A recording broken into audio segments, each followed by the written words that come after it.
Pipable white chocolate ganache is a total staple for anybody that likes to decorate cakes or make delicious desserts. So if you've never had ganache before, typically it's made with some sort of chocolate base, and then we have our whipping cream. But I also like to add a little bit of butter to this. If you want the exact recipe, you can look down in the description box below.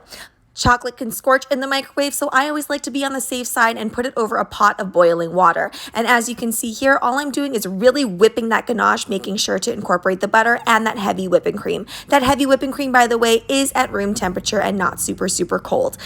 Then take some plastic wrap and make sure it's actually touching your ganache to avoid any film from forming. Once that spends about 30 minutes in the fridge, it's ready to go. And we are going to pipe with this beautiful French tip today. If you don't like this coloring, which is a little bit ivory and off-white, I liked it for this particular cupcake, but you can add a little hint of purple food coloring, which will help offset any of that yellow, and you'll end up with a nice bright white pipable chocolate ganache.